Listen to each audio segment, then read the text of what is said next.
اعوذ باللہ من الشیطان الرجیم بسم اللہ الرحمن الرحیم۔ السلام علیکم سامعین، ناظرین۔ عبدالغفار آپ سے یوٹیوب پر مخاطب ہے، اور امید ہے کہ اس فیس بک پر بھی یہ ویڈیو ہوں گی۔ تو میری پچھلی 12 نمبر ویڈیو تھی جس میں قوم یہود کے بارے میں بات کر رہا تھا، کیونکہ مجھے اعتراض ہے اماموں پر، تو اس اعتراض کی وجہ میں واضح کرنا چاہتا ہوں۔ معذرت کروں گا، میرا گلا کافی خراب ہے، پہلے وقتوں میں سگریٹیں پیتا رہا تو اس وجہ سے۔ تو آقا صلی اللہ علیہ وسلم کے مبارک زمانے میں اللہ کے حکم سے یہودیوں کو مدینہ کے قرب و جوار سے نکال دیا گیا تھا۔ ان کا مین بڑا قلعہ جو تھا وہی مشہور قلعہ خیبر۔ جب تک تو قرآن نازل ہو رہا تھا تو وہ خاموش رہے۔ پھر آقا صلی اللہ علیہ وسلم کی وفات کے بعد فوراً ہی ان لوگوں نے کم بیک کیا۔ ظاہر ہے ان کو تکلیف تھی، غصہ تھا ان میں، آگ تھی بھری ہوئی ان کے دماغوں میں۔ ان کے نزدیک تو ان کے ساتھ ظلم ہوا تھا نا۔ اسلام نے، اللہ تعالیٰ نے تو ایک حکم دیا انصاف کے تحت، یا ان کے جرائم کی سزا بھی کہہ سکتے ہیں ہم۔ تو اب جب آقا صلی اللہ علیہ وسلم دنیا پر نہیں رہے اور قرآن کا نزول ختم ہو گیا، اب ان کو چھٹی تھی، ان کو معلوم تھا کہ کوئی بتانے والا نہیں ہے کہ ہم کون ہیں، کہاں ہیں۔ تو ایسا ہوا کہ وہ بہت سارے یہودی جو آقا کے زمانے میں بھی موجود تھے،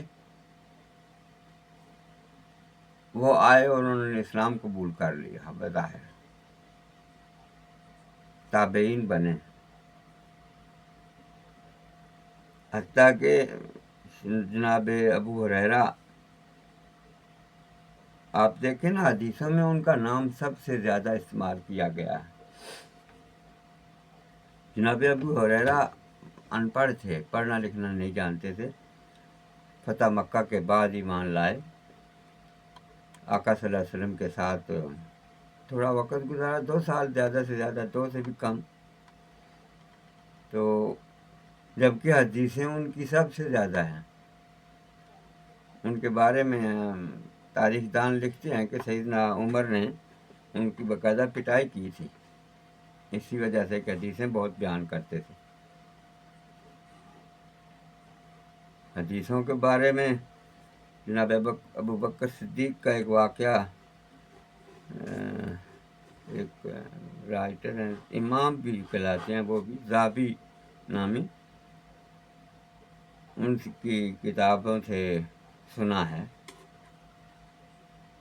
کہ سیدنا ابو بکر صدیق نے خود اپنے ہاتھوں سے حدیث لکھی، 500 حدیثیں، اور اما عائشہ کے پاس لائے اور ان کو بتایا کہ میں نے حدیث لکھی ہے اور میرا دل چاہتا ہے کہ میں یہ بھی قرآن مجید کے ساتھ رکھ دوں۔ اما عائشہ فرماتی ہیں کہ رات بھر تڑپتے رہے، سو نہیں سکے، صبح اٹھے اور حدیث چلا دی۔ اما عائشہ نے پوچھا کہ یہ آپ نے کیا کیا ابا جان؟ فرمایا کہ میں نے یہ حدیثیں خود سنی تھی، محمد رسول اللہ سے خود لکھی ہیں، لیکن ایک چیز عجیب دیکھی ہے ان حدیثوں کے بارے میں کہ میرے سامنے ہی جن صحابہ نے یہ حدیثیں سنی تھیں ان میں آپس میں بعض جگہوں پر اختلاف ہے۔ میرا بھی کئی ایک صحابہ سے حدیثوں پر اختلاف ہے، یعنی سمجھنے میں اور بات کرنے میں فرق آ گیا ہے۔ تو میں نے سوچا، بہت غور کیا رات بھر، تو میں اس نتیجے پر پہنچا کہ ہمیں حدیث نہیں لکھنی چاہیے، کوئی ایسی چیز نہ لکھیں جو آقا صلی اللہ علیہ وسلم نے خود نہیں لکھوائی۔ اس لیے میں نے یہ جلا دی ہیں کہ کل کو انہیں کو لے کر میں مصیبت میں نہ پھنس جاؤں. تو یہ بات حدیث کی ہے اصل کی. اب کیا ہوا کہ وہ جو سیدنا ابو ہریرہ ہیں وہ ایک تابعی یہودی تابعی کے شاگرد ٹھہرے، شاگرد بنے باقاعدہ، اور ان سے پڑھنا لکھنا سیکھا. اور جب وہ حدیثیں بیان کرنے لگ پڑے تو اما عائشہ کو کسی نے بتایا کہ ابو ہریرہ کی پٹائی کی ہے سیدنا عمر نے کہ وہ حدیثیں بہت سے سناتے ہیں. تو اما عائشہ نے بڑی پیاری بات کہی تھی. اما عائشہ نے کہا تھا کہ ہریرہ سے زیادہ تو علم حدیث کے بارے میں مغیرہ کو ہے. مغیرہ آپ صلی اللہ علیہ وسلم کی بلی تھی، بلا نر تھا وہ. تو اما عائشہ نے یہ فرمایا کہ ان سے ابو ہریرہ سے زیادہ علم مغیرہ کو ہے، کیونکہ مغیرہ مدینہ کے تقریباً 10 سال یا آپ کے ساتھ رہا تھا. میں سوچا کرتا ہوں مغیرہ کون تھا، کیونکہ آقا صلی اللہ علیہ وسلم کی وفات کے بعد بتاتے ہیں کہ کچھ پتہ نہیں چلا کہ وہ کہاں گیا. کچھ تاریخ دانوں کا خیال یہ ہے کہ وہ اصل میں بلا تھا ہی نہیں، جن تھا، کیونکہ جن باقاعدہ آپ کے صحابی تھے اور انہوں نے بہت کچھ سیکھا جنہوں نے، جو ایمان لایا آپ پر. تو بہرحال اما عائشہ نے، تو میں غور کرتا ہوں، سوچتا ہوں، تو یہ سوچا کہ ابو ہریرہ کے نام کے ساتھ، سیدنا ابو ہریرہ کے ساتھ بلے کو ہی ملایا، کیونکہ ابو ہریرہ کا مطلب بلیوں کا باپ، بلیوں والا، اور ان کو نام آقا محمد رسول اللہ صلی اللہ علیہ وسلم نے خود دیا تھا. تو وہ جو اس وقت آئے نا، یہودیوں نے جب بظاہر ایمان لائے اور بہت سارے تابعی بنے، کئی ضروری چیزوں پر میں کام بھی آئے، تاکہ جہاد میں بھی گئے ساتھ.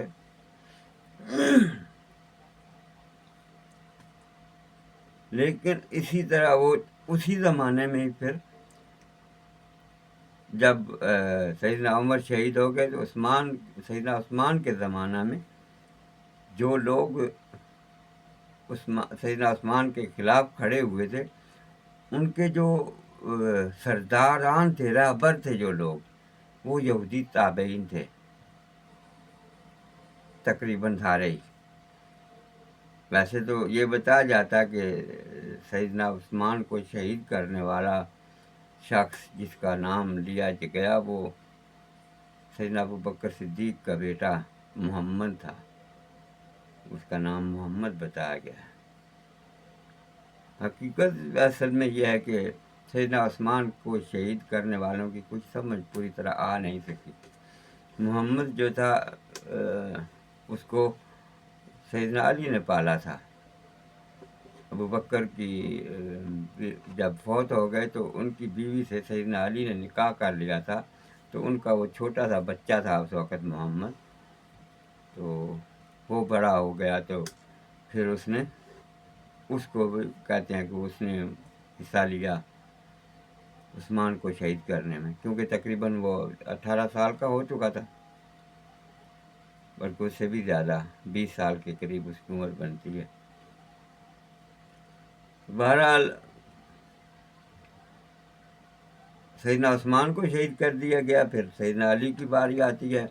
سیدنا علی کے بارے میں یہ جو ایک حدیث سناتے ہیں نا، حدیث خم، وہ میں جب سیدنا علی رضی اللہ کے زندگی کے بارے میں انہی علماء اور اماموں کی لکھی گئی اور علماء کی بیان کی گئی حدیثیں میں بھی بیان کروں گا. صرف فرق یہ ہوگا کہ یہ الٹی بیان کرتے ہیں. میں ان کا دوسرا روپ بھی دکھاؤں گا، دوسری سائڈ بھی بتاؤں گا، روپ تو کیا نا، دوسری سائڈ بھی، کہ وہ حدیثیں بالکل سچ ہیں، وہ واقعات سچ ہیں، لیکن ان واقعات کا بجائے جو سبق لیا گیا نا، وہ الٹی طرف سے بتایا جاتا ہے. یعنی سیدنا علی کا محمد رسول اللہ کو دکھ دینا نہیں بتاتے، بلکہ اس چیز کو لے کر وہاں سے سیدنا علی کی شان بڑھاتے ہیں.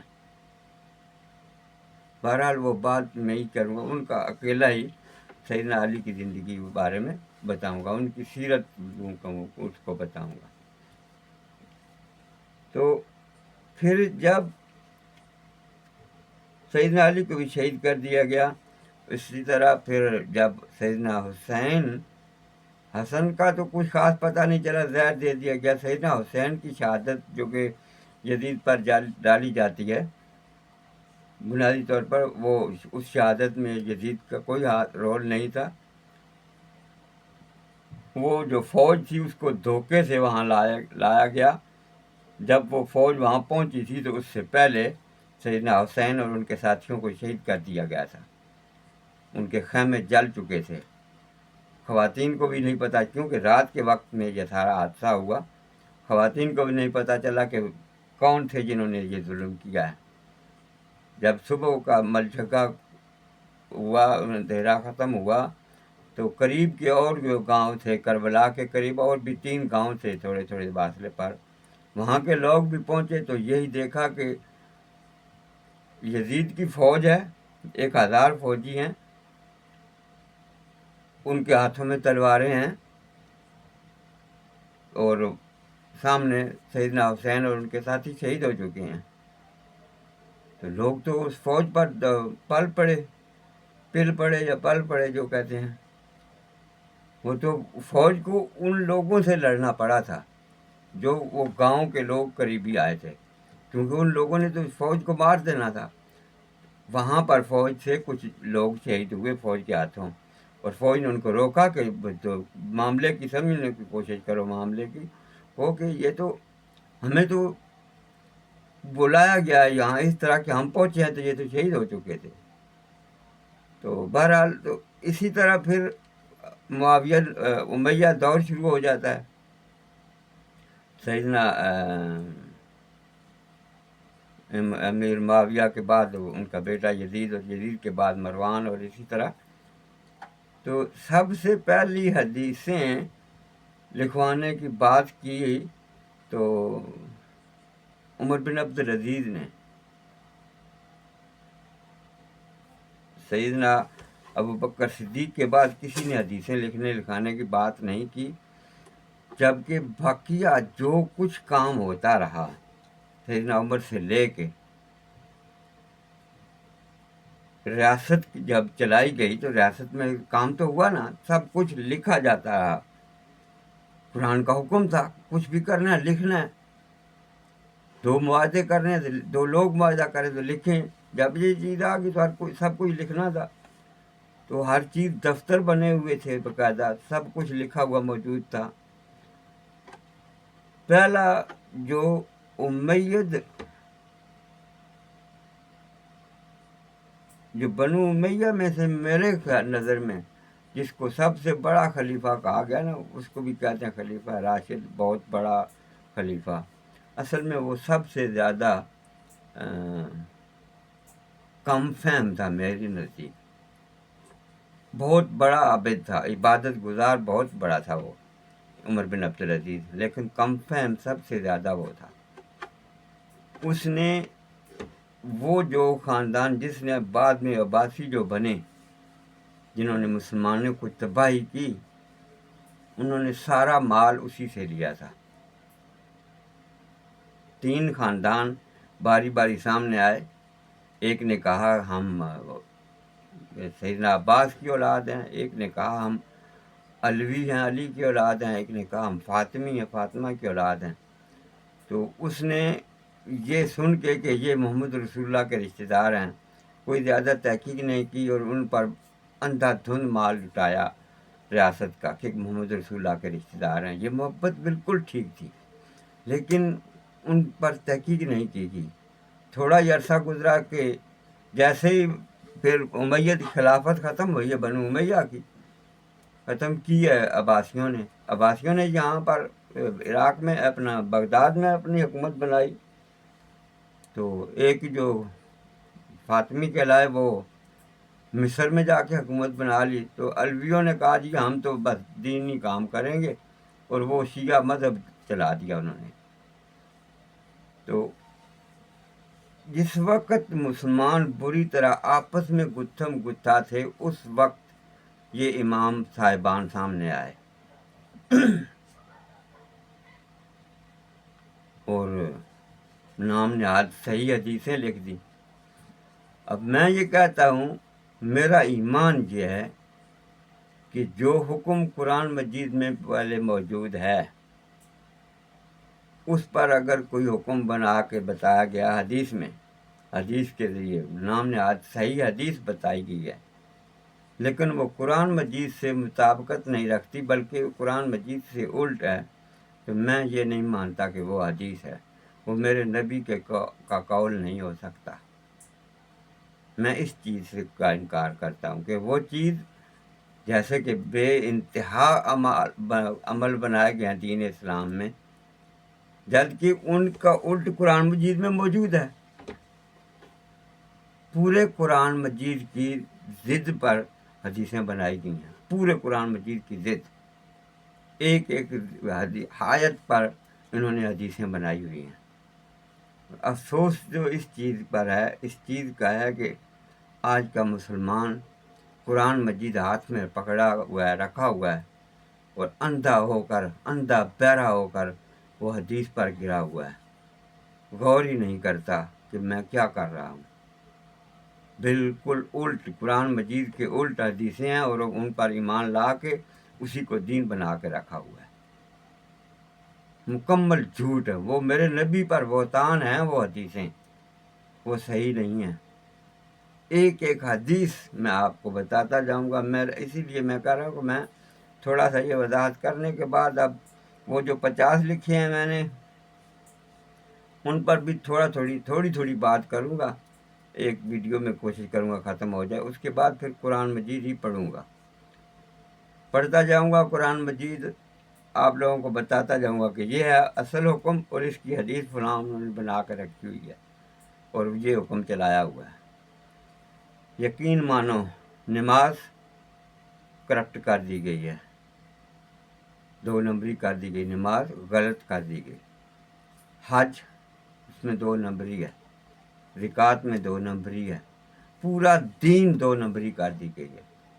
یعنی اس پر ہی سوچیں کہ طلاق بری چیز ہے، کہتے ہیں کہ جائز میں سب سے بری ہے، جبکہ قرآن اس کے الٹ ہے، قرآن کہتا ہے اچھی چیز ہے۔ پڑھ کے بتاؤں گا پوری طرح سے۔ کہتے ہیں جی نبی کی امت بڑی کرنی ہے، جتنے زیادہ بچے پیدا کیے جا سکے، قرآن اس کے بالکل الٹ ہے۔